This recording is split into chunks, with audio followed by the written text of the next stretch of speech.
Pemirsa yang budiman, kita jumpa lagi di Demak Dama TV dalam tema seni dan tradisi.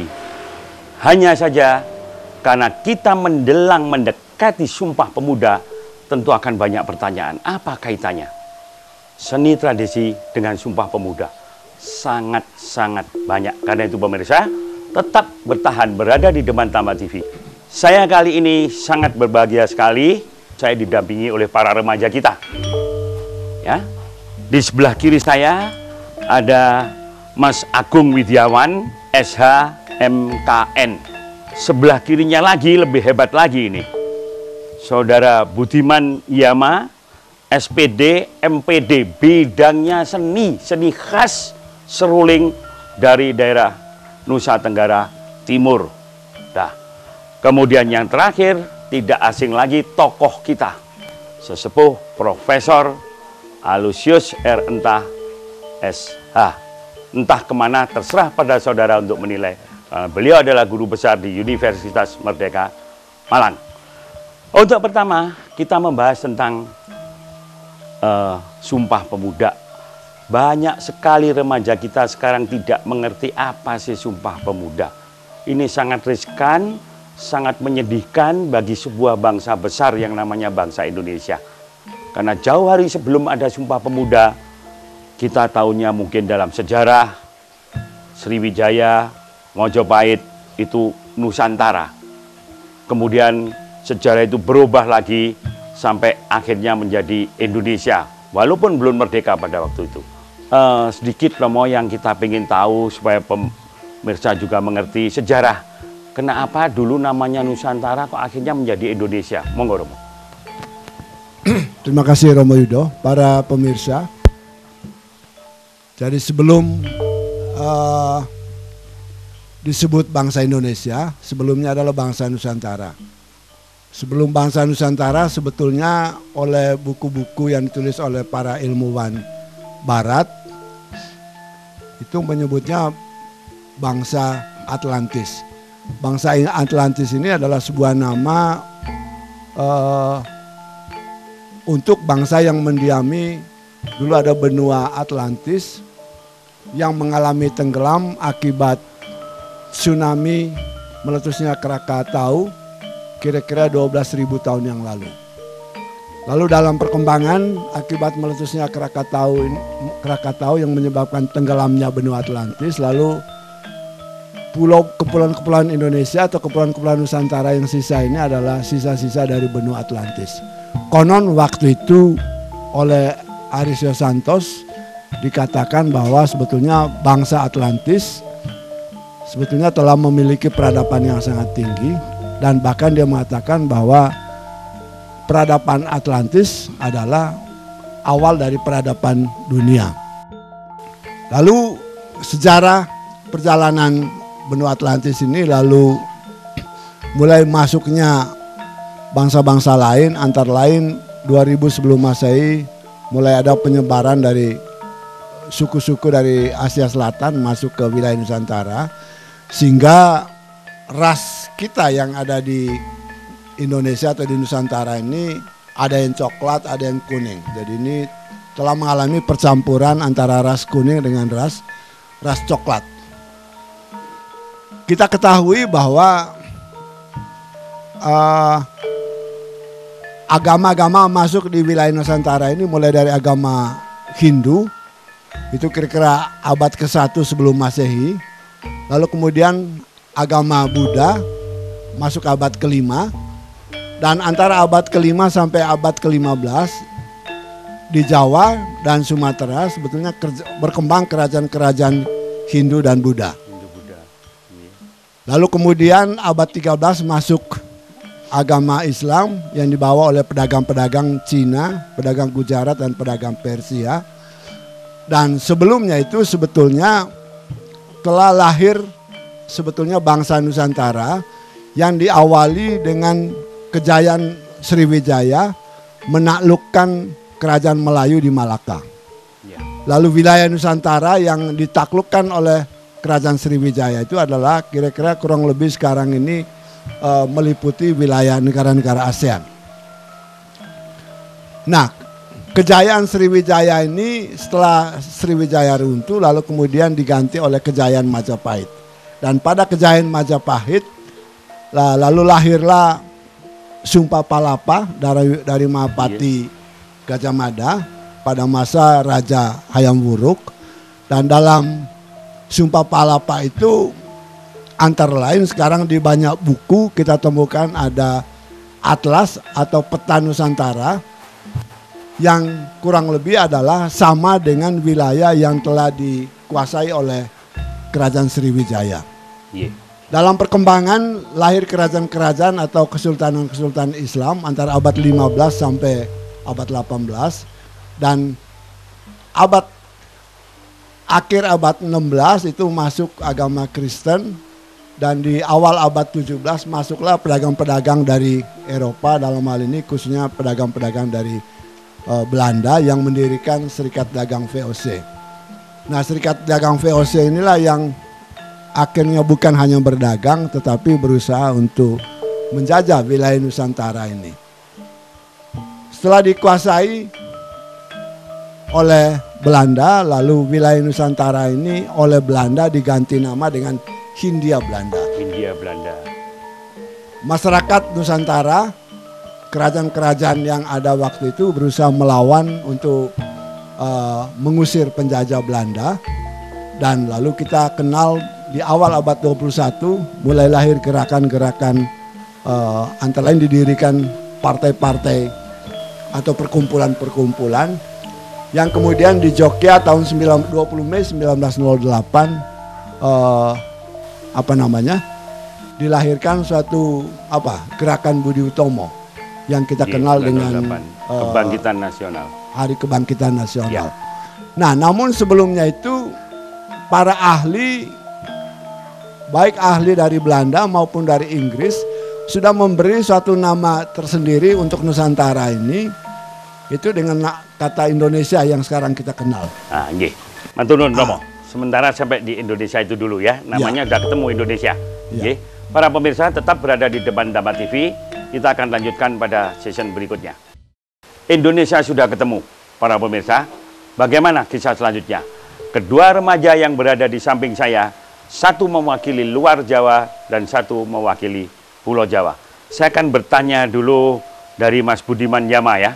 Yang saya dengar Mas Budiman ini dari NTT ya. Iya, benar. Dan keahlian beliau itu adalah di bidang seni, sehingga layak sekali ditampilkan di dalam tema seni dan tradisi, karena beliau mempunyai kekhususan seni di bidang musik khas tradisionalnya Manggarai ya, kalau nggak salah ya, yaitu seruling tongkeng.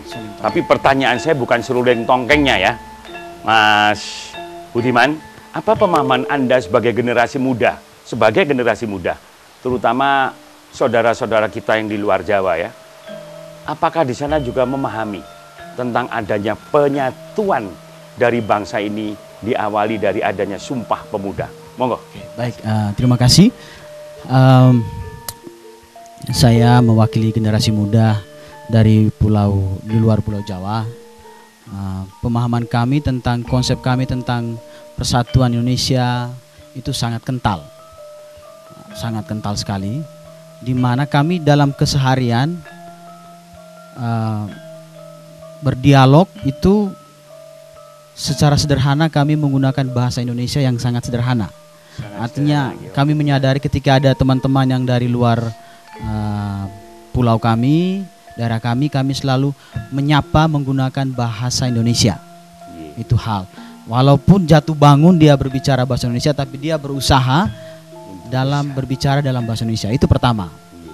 Yang kedua, kami menyadari bahwa daerah kami merupakan suatu kesatuan dari Negara Kesatuan Republik Indonesia. Itu tentu dan itu sangat terlihat di mana saya ingat waktu sejak kecil SD itu kami diwajibkan untuk belajar peta Indonesia. Sumatera di mana, Kalimantan di mana, Pulau Jawa di mana, Irian di mana, Bali di mana, itu merupakan upaya dari pendidik kami di sana untuk memiliki wawasan Indonesia. Itu wawasan Indonesia, wawasan keindonesiaan, di mana kami mengenal bahwa di luar kami ada juga etnis lain yang ada di wilayah Indonesia. Sementara begitu, Mas Budiman ya, mungkin masih ada lagi nanti akan saya pertanyakan berkaitan dengan seni.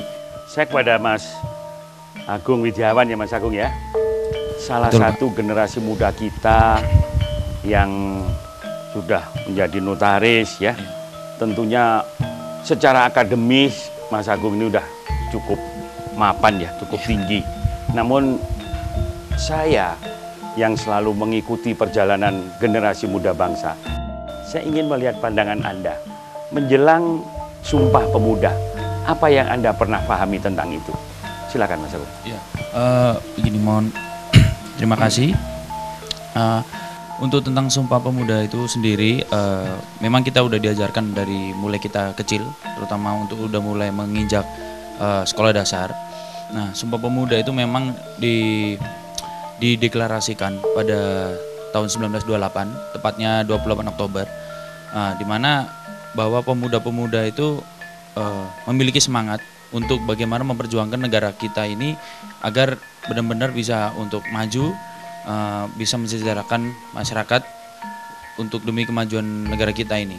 Nah, di pengalaman saya sendiri untuk pemuda sekarang ini sangat minim sekali untuk mengetahui hal-hal tentang negara kita.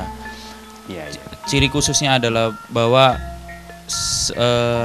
untuk mengetahui untuk yang seperti yang diterangkan oleh Bapak Karolus Budiman tadi, untuk hal dalam pembelajaran mulai sekolah dasar sampai meningkat menengah atas, untuk hal-hal kecil sekarang untuk kita mengenal tentang Indonesia mulai dari pejabat-pejabat, mulai dari pengetahuan kecil di Indonesia, kita untuk ada anak sekarang sangat kurang diminati.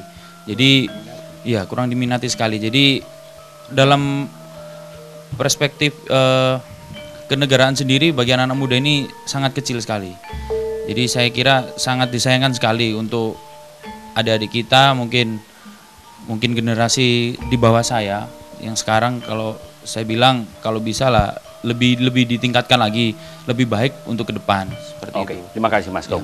Karena itu kita akan mencari solusi nantinya.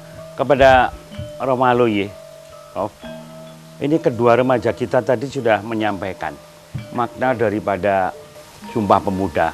Namun ternyatanya masih ada kesulitan-kesulitan terutama dalam bahasa Indonesia itu sendiri. Terbukti saudara-saudara kita yang di luar Pulau Jawa umumnya sangat ada kesulitan tentang bahasa. Dari segi akademis bagaimana, Prof? Silakan. Ya, mengenai bahasa ini kan di naskah Sumpah Pemuda itu kan yang ketiga itu bahasa Indonesia yang merupakan bahasa persatuan, yaitu bahasa Indonesia. Ini berarti bahasa Indonesia sebagai bahasa persatuan yang merupakan bahasa utama, sedangkan bahasa-bahasa lokal, bahasa-bahasa daerah ini harus tetap dilestarikan karena itu adalah bagian dari peradaban, bagian dari kebudayaan setiap bangsa maupun setiap suku bangsa yang ada dalam setiap bangsa. Kelemahan yang terjadi barangkali karena kurikulum kita itu setiap 5 tahun diganti.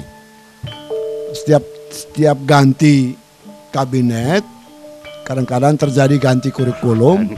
Lalu kurikulumnya menurut selera dari yang mengatur, sehingga konsistensi untuk memahami katakan wawasan kebangsaan, budaya, adat istiadat dari bangsa kita termasuk bahasa ini barangkali mengalami degradasi. Nah ini saya kira merupakan bagian dari keprihatinan kita. Jadi setiap penggantian kurikulum saya kira ada yang harus tetap dipertahankan dan dilestarikan sehingga generasi muda kita ini dari tahun ke tahun, dari generasi ke generasi, jangan sampai ada yang hilang,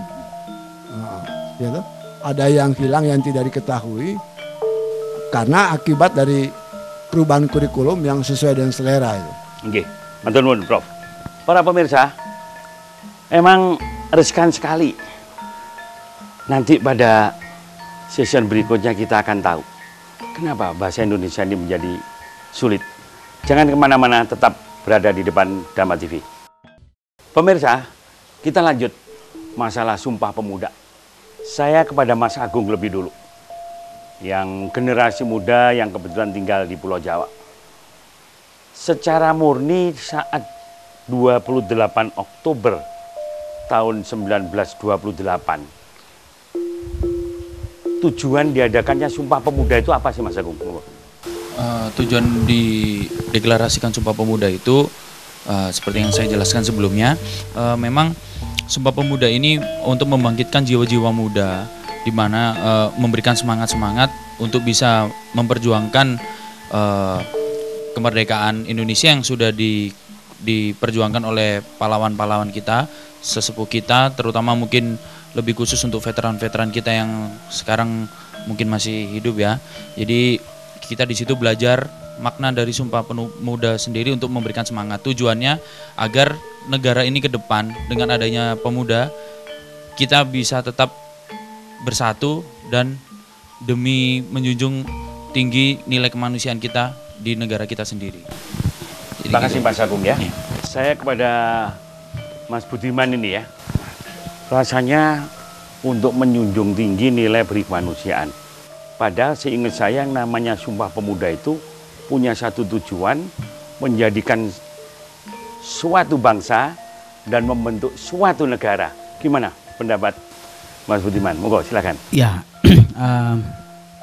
ini sebenarnya sesuatu yang sangat luar biasa, merupakan pikiran-pikiran yang sangat positif, menarik, bahwa bagaimana pemuda-pemuda Indonesia pada saat itu yang bergabung dari berbagai macam daerah, mereka berusaha untuk membentuk sebuah kelompok muda yang mendorong agar memerdekakan Indonesia ini sebenarnya dari penjajahan. Artinya bagaimana pemuda itu punya jiwa ingin merdeka dari penjajahan. Nah, terkait dengan jiwa kemanusiaan, ya itu merupakan suatu nilai luhur ya sebenarnya, karena mereka menyadari, saya kira pun kami sebagai generasi muda menyadari bahwa kemerdekaan setiap orang itu harus dihargai sehingga tidak salah bahwa mereka memperjuangkan nilai-nilai kemanusiaan itu. Tentunya harus setiap pribadi harus memiliki kemerdekaan yang tentu kemerdekaan yang bertanggung jawab. Saya kira itu yang sangat prinsip dalam Sumpah Pemuda itu, kemerdekaan yang bertanggung jawab. Kemudian yang diikrarkan apa Mas? Monggo. Yang diikrarkan dalam Sumpah Oke, Pemuda baik. apa? Yang diikrarkan itu sebenarnya ada 3 hal pokok ya. Hal pokok. Yang pertama sekali itu adalah tanah air Indonesia, bahwa mengakui tanah air, bahwa itu pemuda kita harus mengakui satu tanah air kita adalah tanah air Indonesia. Ya. Dan yang kedua saya mungkin agak terbalik-balik ya, satu bangsa Indonesia. Lalu yang terakhir itu adalah satu bahasa Indonesia sebagai bahasa persatuan. Itu saya kira 3 hal pokok itu dalam mengikrarkan Sumpah Pemuda itu. Intinya 3 itu Mas ya. Ya. Saya kepada Profesor Alu. Saya sering mendengar mengenai bahasa Indonesia. Kenapa saudara-saudara kita yang di luar Pulau Jawa sedemikian naifnya sulit untuk mengerti bahasa Indonesia? Bahkan di dalam ujian-ujian terakhir dinyatakan nilai-nilai saudara kita yang dari luar Pulau Jawa, nilai bahasa Indonesia aja jelek. Mengapa demikian, Romo? Banyak faktor sebetulnya. Mungkin salah satu faktor adalah dari faktor tenaga pengajar. Tenaga pengajar yang mengajarkan bahasa Indonesia mungkin kurang memadai, gitu. Atau bisa juga ditambah faktor lain. Mungkin sistem pendidikan yang diterapkan di sana dengan segala kesulitan-kesulitannya, sehingga baik guru maupun murid tidak bisa menerapkan tujuan proses pembelajaran bahasa Indonesia itu dengan baik. Jadi ya, mengingat kondisi dari daerah-daerah sana. Oke, matur nuwun Romo. Pemirsa, bahasa merupakan tolok ukur atau titik tolak untuk mengenal sebuah bangsa. Artinya apa? Bahasa adalah seni. Banyak orang mengatakan seni itu hanya menari, menyanyi. Ternyata bahasa itu pun memiliki nilai seni yang sangat tinggi. Dan tidak mudah untuk bisa menikmatinya atau untuk bisa melaksanakan. Karena seperti yang tadi saya katakan, banyak saudara kita terutama di luar Pulau Jawa yang tadi dijelaskan Profesor Alusius, ternyata kesulitan guru-gurunya ya Ramon. Ini saya menjadi lebih tidak mengerti lagi kalau sulit gurunya ya.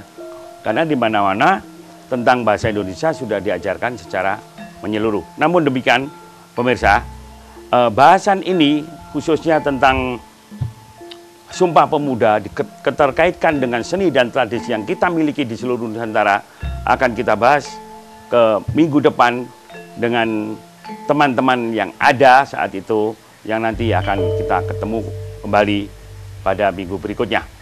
Rahayu.